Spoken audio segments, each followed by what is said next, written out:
The sound of truth, in the glittering heart of Manhattan, where skyscrapers kissed the clouds and wealth was a language spoken fluently, lived Ethan Caldwell, the only son of billionaire tech mogul Victor Caldwell.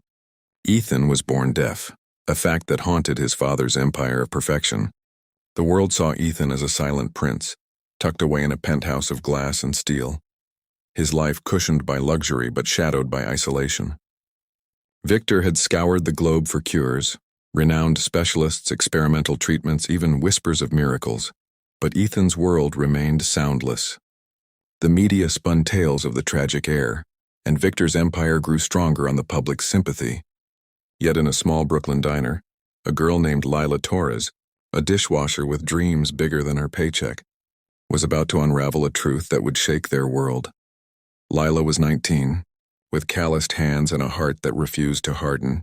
She worked double shifts at Rosie's Diner, saving every penny for community college where she studied audiology, driven by a childhood memory of her deaf cousin's laughter, a sound she swore to preserve for others. Lila's life was a patchwork of hustle and hope, her tiny apartment filled with secondhand textbooks and a guitar she played to soothe her tired soul. One rainy evening, Ethan, now 22, slipped into the diner, his face hidden under a hoodie. He was a regular, though Lila didn't know his name then. He'd sit in the corner booth, sketching in a notebook, his eyes tracing the world with a quiet hunger. Lila noticed him, not for his wealth, which he concealed, but for the way his hands moved, signing to himself as if speaking to an invisible friend. One night, curiosity got the better of her. Lila approached Ethan's booth, her apron stained with coffee, and slid a napkin toward him with a scribbled note. "Why do you always draw the same face?" Ethan hesitated, then wrote back, "It's my mother. She died when I was young." His signing was fluid, graceful, and Lila, who'd learned American Sign Language for her cousin, responded in kind.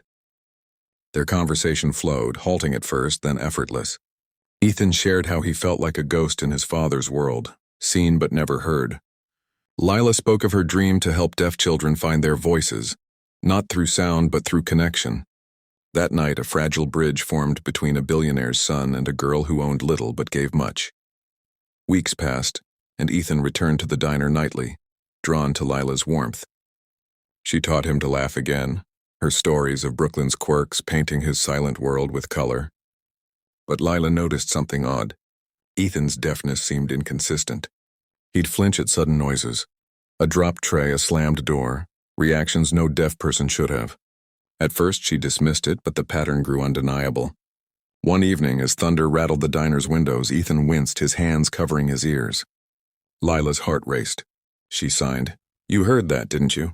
Ethan's face paled, and he fled into the rain, leaving his notebook behind. Lila pored over the notebook that night, her fingers trembling. Amid sketches of his mother were notes in Ethan's jagged handwriting. "Father says it's for the company.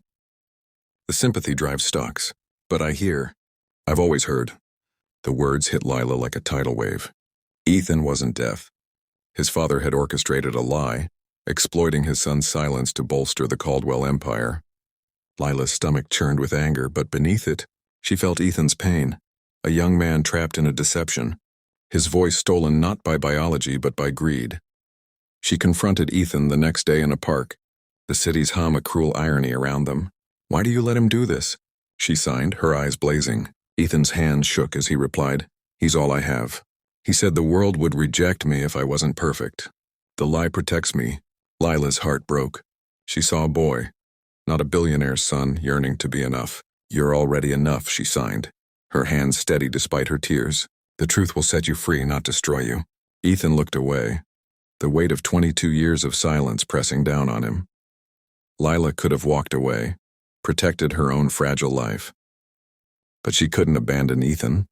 She spent nights researching, digging through medical records Victor had buried, and found proof.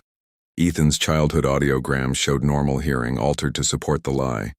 Armed with evidence, Lila faced a choice: expose Victor and risk Ethan's world collapsing, or stay silent and let the lie fester. She chose the harder path, not for justice, but for Ethan's freedom. She tracked down a journalist, a woman known for uncovering corporate secrets, and shared the truth. But Lila insisted on one condition: The story couldn't vilify Ethan. He's a victim, not a villain, she told the journalist. When the article broke, the world erupted. Headlines screamed of Victor's deceit, his stock plummeting as his empire crumbled. Protesters gathered outside Caldwell Tower, but Lila didn't watch the news. She was with Ethan in the diner, now empty as the city buzzed with scandal. Ethan sat across from her, his face a map of fear and relief. "Why did you do this?" he signed, his eyes searching hers. Lila took his hands, her own steady despite the chaos.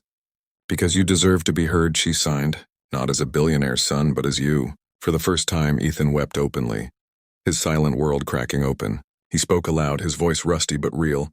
"Thank you." The sound was raw, imperfect, and beautiful. Lila smiled, tears streaming down her face as the diner's jukebox played a soft melody neither had noticed before. In the weeks that followed, Victor faced legal consequences, his empire fractured. Ethan, free from the lie, began rebuilding his life.